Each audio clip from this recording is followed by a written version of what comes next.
968페이지에 있습니다. 이사야서 1장 15절에서 20절까지 말씀. 15절에서 20절 우리 한 절씩 교독하겠습니다. 너희가 손을 펼 때에 내가 내 눈을 너희에게서 가리고 너희가 많이 기도할지라도 내가 듣지 아니하리니 이는 너희의 손에 피가 가득함이라.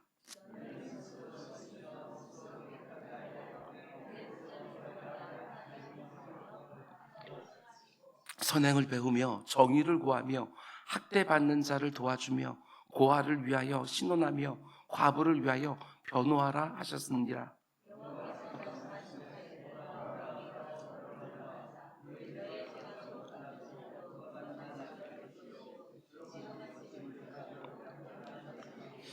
너희가 즐겨 순종하면 땅의 아름다운 소산을 먹을 것이요 너희가 거절하여 배반하면 칼에 삼겨지리라. 여호와의 입의 말씀이니라. 아멘, 아멘. 오늘 새벽에 드려진 예물이 있습니다. 주님이 사랑하시는 딸 구자경 권사의 생일 맞게 하신 은혜 감사드리오며 오직 주께 영광 돌리는 삶이 되길 기도합니다 하고 우리 강걸 장로님, 우리 이한준, 이한나 우리 하나님께 예물 드렸습니다. 우리 잠시 기도하겠습니다. 사랑해 주님 감사합니다. 2월의 첫째 날을 맞게 해주셨습니다. 지난 한 달을 돌아보면서 우리 가운데 속에 부족했던 것들 하나님 새로운 한 달에는 그 모든 것들 채워갈 수 있는 한 달 되게 하여 주시고 하나님 앞에서 너무나도 송구스러웠던 것들 다시 반복되지 않도록 주님 우리를 은혜 가운데 인도하여 주시옵소서. 우리의 손의 힘으로 할 수 있는 것들이 너무나도 적습니다. 아버지 하나님께서 그 가운데 하늘문을 열어서 언제나 능하게 하여 주시사 그 모든 것들 가운데 속에 하나님이 원하시는 것 그리고 우리의 마음 가운데 심어주신 그 소원한 것들이 이루어지는 것 2월 한 달 동안 볼 수 있도록 주님 인도하여 주시옵소서. 새벽 기도자들에게 복의 복을 더하여 주셔서 언제나 하나님께서 내 기도를 들으시는 줄 믿고 하늘문을 향하여 강청하며 기도할 수 있도록 주님 인도하여 주시옵소서. 그 어떤 환경 가운데 속에서도 지치지 않게 하시고 낙심하지 않게 하시고 포기하지 않도록 주님 인도해 주시고 하나님이 언제라도 그 손을 들어서 우리를 가장 좋은 것으로 허락하신다는 걸 믿고 하늘문을 두드리는 우리 모두가 될 수 있도록 인도하여 주시옵소서. 아버지 구자인 권사님 생일을 맞아 온 가족이 예물을 드리고 새벽에 함께 나와 아버지 함께 기도를 드립니다. 내 주 아버지 하나님 그들의 기도 가운데 있는 그 모든 사모함이 우리 구자인 권사님에게 다 이루어질 수 있도록 인도하여 주시옵소서. 영육간에 늘 강건하게 하시고 아버지 하나님 주님을 사랑하는 마음을 주께서 아신 줄 믿사오니 아버지 하나님 예배를 섬기는 아버지 하나님 그 모든 것 가운데 부족하지 않도록 하나님께서 필요한 것들로 늘 충만하게 넘치게 하여 주시옵소서. 아버지 하나님 올 한 해도 아버지 또 1년 동안도 하나님께서 주시는 가장 좋은 것으로 말미암아 아버지 하나님 그 얼굴에 광채가 있게 하시고 그 육신에 건강함이 있도록 주님 인도하여 주시옵소서. 이 모든 말씀 예수님의 이름으로 기도드렸습니다. 아멘, 아멘. 예물만 드리고 거기까지 그치는 경우도 많은데 우리 온 가족이 다 새벽에 나와서 또 이렇게 예물 드리고 함께 기도하는 모습 너무너무 보기가 좋습니다. 우리 모든 가족들 가운데 속에 이와 같은 사모하는 것들이 다 있게 되기를 난 주님의 이름으로 축복합니다. 이사야서 강의 네 번째 시간입니다. 오늘 말씀의 제목은 다른 사람의 피가 묻은 손이 아니라 다른 사람을 도와준 손을 들고 기도하라, 이런 제목으로 말씀 전하도록 하겠습니다. 다른 사람의 피가 묻은 손이 아니라 다른 사람을 도와준 손을 들어 기도하라, 이런 제목입니다. 우리는 어제 새벽에 이스라엘 백성들이 보여주는 대표적인 신앙의 타락 두 가지를 함께 보았습니다. 첫 번째는 하나님께 그들이 드리는 제물의 의미가 타락했다는 것이고, 두 번째는 하나님께 그들이 드리는 제사의 의미가 타락했다는 것입니다. 제물을 안 드리는 건 아닌데 그 안에 필수적으로 들어있어야 되는 내용이 빠져 있는 것이고, 제사를 안 드리는 것은 아닌데 하나님이 받으실 만한 제사는 아니었다는 것입니다.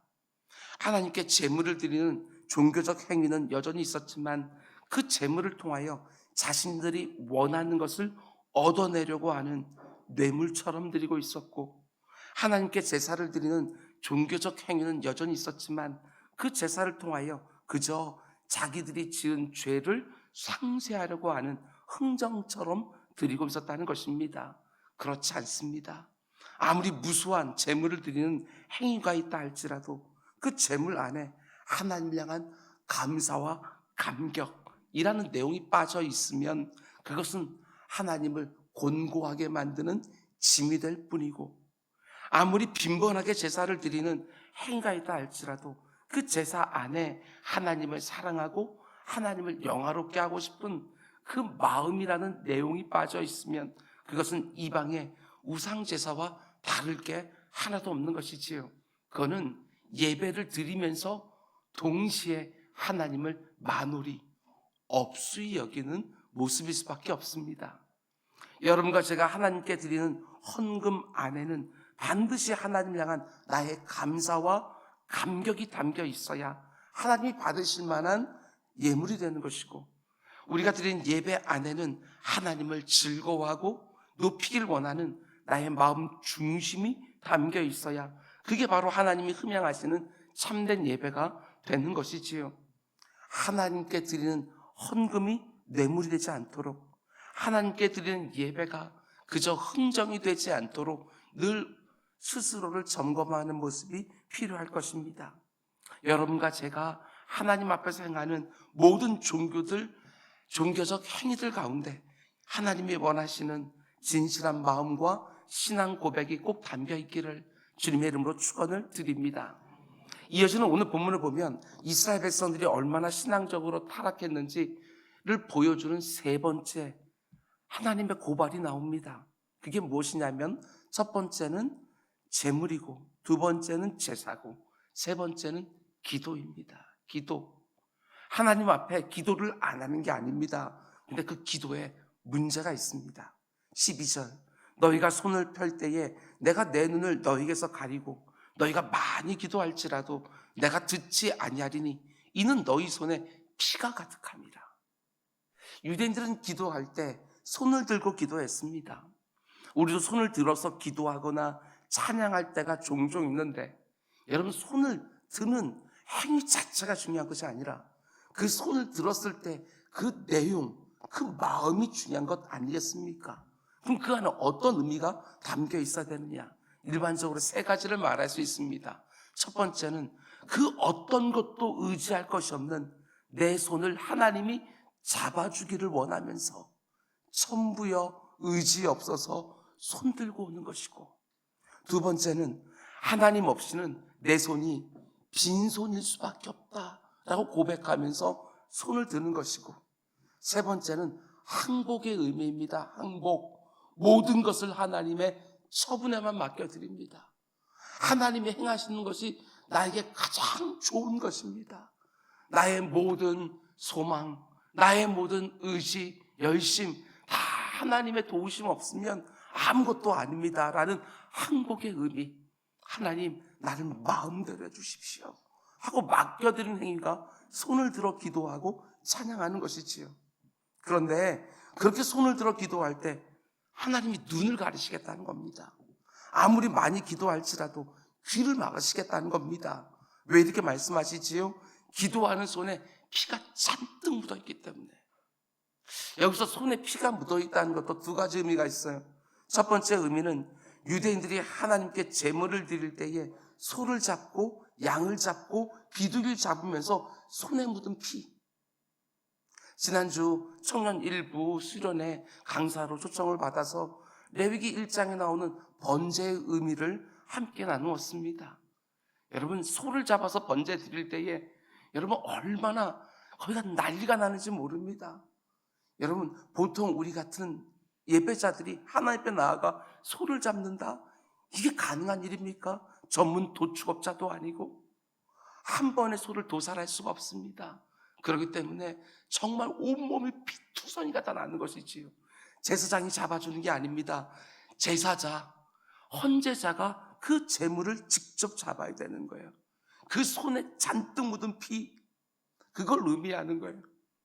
제물의 피가 잔뜩 묻은 손을 하나님께 딱 보여드리면서 거기에 문제가 생기는 거예요. 나의 공로를 주장하면서 하나님, 제가 하나님께 제물을 드렸으니까 이제 저에게 이렇게 저렇게 해주십시오. 당당하게 요구하는 기도, 하나님이 안 받아주시겠다 말씀하시는 거예요. 우리는 기도할 때 내가 하나님을 위해서 행한 어떤 헌신을 내어드리고 응답을 타내는 것이 아닙니다. 그런 기도에는 눈을 가리시겠다는 겁니다. 아무리 많은 기도를 드려도 귀를 막아주시겠다. 하나님이 베풀어 주신 은택에 비하면 턱없이 부족한 재물일 수밖에 없는 것이지요.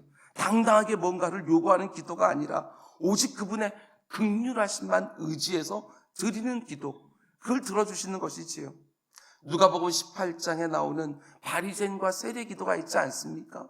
바리새인은 자신의 그 알량한 의를 하나님 앞에 내어놓으면서 두 손을 높이 들고 당당하게 떳떳하게 그렇게 기도하고 있지만, 세리는 가슴을 치면서 주여 죄인입니다 하고 긍휼을 원한 것이지요. 그때 우리 주님께서 제자들에게 묻습니다. 바리새인의 기도가 하나님께 받아들여졌을 것 같으냐? 세리의 기도가 하나님께 받아들여졌을 것 같으냐? 하나님 앞에 섰을 때 바리새인이나 세리나 그 죄를 지은 정도는 혹 다를지 모르지만 똑같은 죄인이지요. 어찌 하나님께 기도하면서 당당하게 뭔가를 요구할 수 있겠습니까? 언제나 부족하기 짝이 없는 죄인들이 하나님의 은혜만을 바라는 것이지요. 그게 바로 하나님이 원하시는 기도예요. 뿐만 아니라 손에 피가 묻어있다는 말의 또 하나의 의미는 무죄한 피를 흘린 손을 말하는 것입니다. 무죄한 피를 흘린 손. 하나님께 손을 높이 들어서 아무리 오랫동안 기도하고 있고 아무리 많이 기도하더라도 내 손에 다른 사람들의 무죄한 피가 잔뜩 묻어있다면 하나님은 어떻게 응답해 줄 수 있겠습니까? 모르는 것도 아니고. 하나님, 나를 불쌍히 여겨 주십시오. 나에게 자비와 긍휼을 베풀어 주십시오 하고 기도하지만 정작 나는 다른 사람들을 불쌍히 여기지 않는 거예요. 다른 사람에게 자비롭지 않아요. 긍휼을 베풀지 않아요. 그럼에도 불구하고 하나님의 불쌍히 여기심과 자비와 긍휼을 구하고 있다고 한다면 하나님이 그 기도를 어떻게 들어주시겠냐, 이 말을 하는 것이지요. 다른 사람들의 피가 내 손에 잔뜩 묻어 있습니다. 그런 기도 하나님께서 응답해 주기가 힘들다. 우리 주님이 기도를 가르쳐 주시면서 분명히 말씀하셨습니다. 우리가 우리에게 죄 지은 자를 사하여 준 것 같이 우리 죄를 사하여 주십시오. 내가 다른 사람들을 용서해 주는 것을 조건으로 내밀면서 하나님의 용서를 구하는 것은 절대로 아닙니다. 그러나 내가 다른 사람들을 어떻게 대하고 있느냐 하는 것이 그만큼 중요하다. 우리 주님 말씀하시는 거예요. 다른 사람의 눈에 피눈물 나게 하고 있으면서도 하나님 앞에 나아가 눈물을 흘리면서 나를 불쌍히 여기게 해달라고 기도를 반복적으로 드리는 거, 하나님 그걸 어떻게 보시겠냐? 제가 늘 말씀드리지만 내가 다른 사람들을 어떻게 대하느냐 하는 것은 내가 하나님을 어떻게 대하느냐 하는 것을 보여주는 거울과 같습니다. 하나님을 얼마나 내가 사랑하는지 그거 겉으로 드러나지 않습니까? 성경을 보면 드러난다고 말해요. 다른 사람을 네가 어떻게 대하고 있는가, 그걸 보면 네가 하나님을 어떤 마음으로 섬기고 있는가, 그게 다 드러난다고 말해주는 것이지요.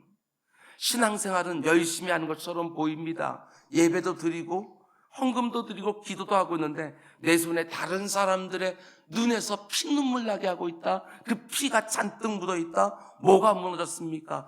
기도의 자리는 생생하게 사는 것처럼 보이지만 삶의 현장은 다 무너져 있잖아요. 이럴 수가 없다고 얘기하는 거예요. 나의 신앙생활은 반드시 나의 일상의 현장에서 드러나야 되는데 신앙 따로 삶 따로가 아니지 않습니까? 그건 우리가 믿는 기독교가 아닌 거예요.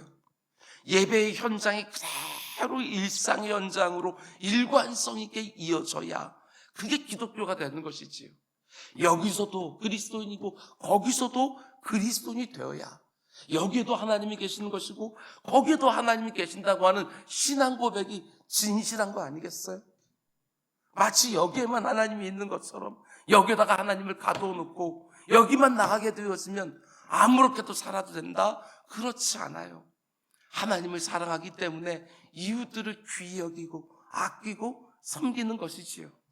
우리가 잘 아는 요한일서 4장의 말씀이 있지 않습니까? 누구든지 하나님을 사랑하노라 하고 그 형제를 미워하면 이는 거짓말하는 자다. 보는 바, 눈에 보이는 바, 그 형제를 사랑하지 아니하는 자는 눈에 보이지 않는 바 하나님을 사랑할 수 없느니라. 우리가 이 계명을 주께 받았나니 하나님을 사랑하는 자는 또한 그 형제를 사랑할지니라. 내가 누군가를 미워하면서 하나님을 사랑한다라고 말하면 그 거짓말이라는 것입니다. 하나님을 정말 사랑하는 사람은 반드시 다른 사람을 사랑하게 되어 있다. 물론 내 감정이 안 따를 때가 있습니다. 머리로는 알겠는데 너무나도 상한 마음이 그 사람을 다시 받아들이는 것이 너무너무 어려울 수 있습니다. 그러나 다른 사람을 미워하는 그 감정을 당연하게 생각하면서 그대로 두지는 않지요. 반드시 그 감정까지도 떨어내려고 하나님 앞에서 시름시름 하게 되어 있는 거예요. 뿐만 아니라 또 이런 경우도 있지 않습니까? 지금 내게 있는 이런저런 문제들을 가지고 하나님 앞에 손을 높이 들고 나를 위해서는 오래 기도하고 많이 기도하는데 다른 사람의 어려움을 뻔히 알고 있으면서도 하나님 앞에 전혀 기도하지 않고 있다? 아니 관심도 없다? 아닙니다. 그것도 하나님께서 받으실 만한 기도가 될 수 없다는 것이지요. 다른 사람의 무죄한 피를 내 손에 묻히고 기도하는 것도 문제이고 다른 사람의 어려움을 놓고 기도하지 않는 것도 문제가 있는 것이고 언제나 하나님께서 우리에게 들어주기를 기대하는 기도는 다른 것이 아니라 다른 사람들을 복되게 하면서 드리는 기도, 다른 사람들을 위하고 생각하며 그들을 위해서 드리는 기도가 함께 묻어있는 나의 기도, 하늘 그걸 받기를 원하시는 것이지요. 이어지는 구절을 보면 피 묻은 손으로 하나님께 기도하고 있는 이스라엘 백성들 향하여 하나님이 이렇게 촉구하십니다. 16절, 저는 이래서 성경이 너무너무 좋습니다. 너희는 스스로 씻으며 스스로 깨끗하게 하며 내 목전에서 너희 악한 행실을 버리며 행악을 그치고, 그저 책망하는 것들이 아니라 어떻게 해야 되는 것까지 하나님은 촉구하고 계시는 것이지요. 씻으며 깨끗하게 하며 버리고 그치라. 내 행실을 돌아보면서 스스로 씻으며 스스로 깨끗하게 하며 악한 행실을 버리고 행악을 그치라.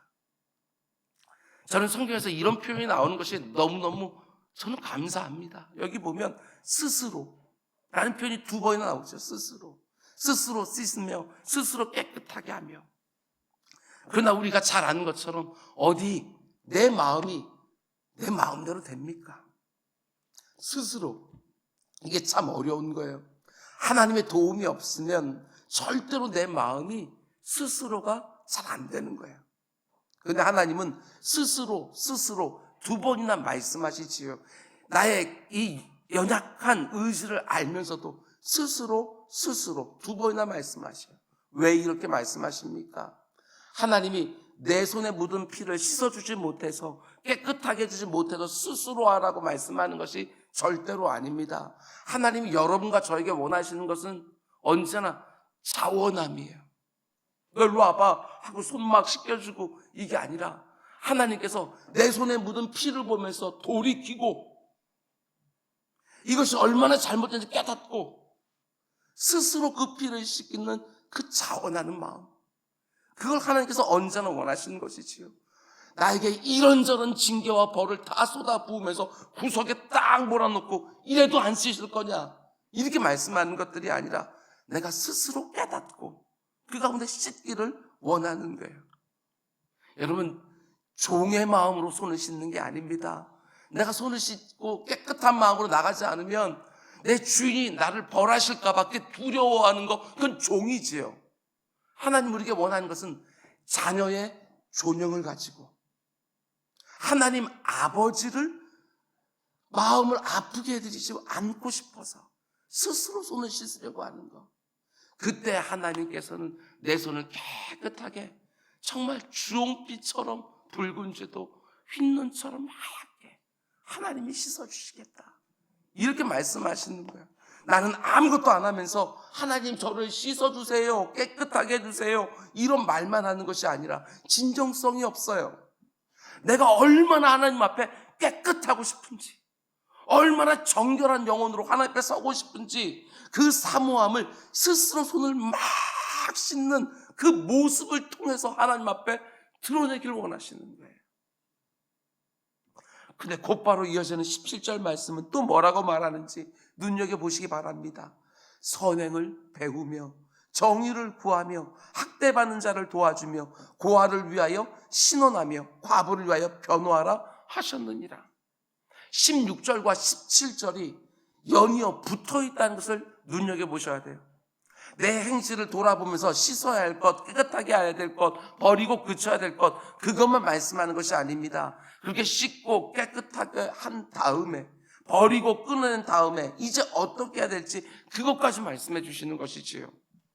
내 손에 다른 사람들의 피를 잔뜩 묻히고 있다가 그 피를 씻어내고 깨끗하게 했다면, 다른 사람을 미워하는 마음을 버리고 끊어냈다면 이제는 어떻게 하라는 것입니까? 악한 행실을 안 하는 것으로 충분하지 않다는 것입니다. 이제는 선을 행하라. 고아와 과부가 힘이 없다고 지금까지 내가 함부로 대하고 억울하게 했다면 이제부터는 그들을 위해서 신원해주고 변호해주라는 거예요. 힘을 다해 도와주라는 거예요. 여러분, 뭔가를 안 하는 것으로 충분하지 않아요. 뭔가를 하는 자리까지 반드시 나아가야 되는 거예요. 그래야 안 해야 될 것은 안 할 수 있어요. 우리 주님께서 말씀하지 않습니까?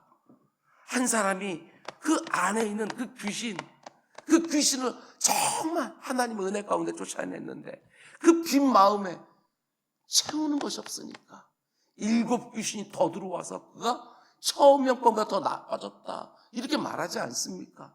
뭔가를 끊어내고 그 빈 공간 상태로 있는 것들이 아니라 끊어냈으면 그 가운데 하나님이 원하시는 것으로 반드시 채워넣어야 되는 거예요. 미워하는 마음을 끊어냈으면 이제는 사랑하고 위하는 마음으로 채워넣어야 그 가운데 온전해지기 시작하는 거예요. 오늘날 우리가 살아가는 이 사회를 보면 선행이라는 것이 없는 것은 아니지만, 여러분 잘 들으십시오. 참 많은 경우에 얄팍한 선행일 때가 얼마나 많은지 몰라요. 여러분과 제 아내는요, 본성상 태어날 때부터 이기적인 마음, 자기중심성, 이런 게 다 들어있거든요. 근데 그것을 여전히 간직한 채로 다른 사람들을 위하는 선행, 거기에는 늘 엉뚱한 것이 끼게 되어 있어요. 얼마든지 내 자기 중심성과 이기적인 마음을 가지고 할 수 있는 선행을 하면서 스스로 뿌듯하게 생각하는 자기 만족의 선행, 하나님이 원하시는 게 아니에요. 악한 본성 안에서 나오는 선행에는 늘 엉뚱한 이물질이 끼거든요. 그래서 저는 17절 맨 앞에 나오는 이 표현이요, 참 특별하게 다가왔어요. 선행을 배워라. 저는 이 말이요, 너무너무 귀한 거예요. 하나님이 내게 원하시는 선행은 내 악한 본성으로 할 수 있는 것이 아니라는 것입니다. 반드시 배워야 되는 것이고 연습해야 되는 것이고 습득해야만 가능한 선행이라는 거예요. 그냥 선을 행하는 것이 아닙니다. 여러분과 저와 같이 악한 본성을 가진 죄인들은 반드시 주께로부터 배워서 선을 행하는 거예요. 다른 사람의 피를 내 손에 묻혀가면서까지 내 이익을 위해 살아가는 이 세상처럼 사는 것이 아니라, 내가 선행을 해도 웬만하면 돌려받을 수 없는 고아와 과부를 돌아보고 마음과 육신이 아픈 자를 도와주고 힘이 없고 연약한 자를 일으켜 세워지며 살 수 있도록 배우고 연습하고 습득해서 선을 행하라는 거예요. 내 악한 행실을 고치고 고칠 뿐만 아니라 도무지 온전한 선행을 할 수 없는 내 악한 본성을 하나님 앞에 그대로 인정하면서, 하나님, 저는 선을 행하면서도 동시에 제 자신을 위하고 있습니다, 이런 악한 본성을 그대로 인정하면서 힘을 다해 하나님의 도우심을 구하며 선행을 하는 거예요. 나도 하나님께 도움을 받으면서 그 도움 받은 것을 가지고 다른 사람들을 또한 도와줄 수 있는 거예요. 내가 할 수 있는 선행은 없다는 것입니다. 그저 내 양심이나 만족시키면서 내가 이렇게 저렇게 선행을 했다 스스로 뿌듯하게 여기고 다른 사람들이 은근히 나를 드러낼 수 있는 선행을 쌓아놓는 거 말고 아주 작은 선행도 온전하게 할 줄 모르는 악한 내 자신을 하나님 앞에 인정하면서 오늘 본문이 말하고 있는 대로 하나님의 도우심을 받아 고아를 돌보고 과부를 긍휼히 여기고 선을 행할 줄 아는 그런 귀한 삶 꼭 살아가라. 하나님 말씀하시는 거예요. 에베소 4장 28절은 이렇게 말합니다. 도둑질하는 자는 다시 도둑질하지 말고, 여기서 끝나는 게 아니에요. 돌이켜서 어떻게 하라고요? 가난한 자에게 구제할 수 있도록 자기 손으로, 이때까지는 다른 사람들의 것을 도둑질했는데 이제는 네 손으로 수고해서 선한 일을 해라. 이렇게 말하는 것이지요. 남의 것을 도둑질하지 않는 그 정도 수준을 하나님이 여러분과 저에게 요구하시는 것이 아니라는 것입니다. 내가 이런 나쁜 짓도 안 했고 저런 나쁜 짓도 안 했습니다. 하나님은, 우리는 그것이 너무나도 나의 공로인 것처럼 내밀지만 하나님은 그걸로 충분하지 않아. 내 손에 묻은 피를 씻어내고 내 손을 깨끗하게 유지하고 악한 행실을 버리고 행악을 그치는 그 정도 수준을 원하시는 것이 아닙니다. 도둑질을 그치고 돌이켰다면 이제는 가난한 자들을 도울 것이 있도록 힘을 다해 수고하라는 거예요. 다른 사람의 피가 묻은 손이 아니라 어렵고 힘든 사람을 힘써 도와준 손을 들고 하나님께 기도하라는 거예요. 그러면 하나님이 눈을 들어 기도하는 나를 주목해 주시고 귀를 열어 내 기도를 들어주신다는 것입니다. 하나님의 긍휼하심을 놓고 기도하고 있습니까?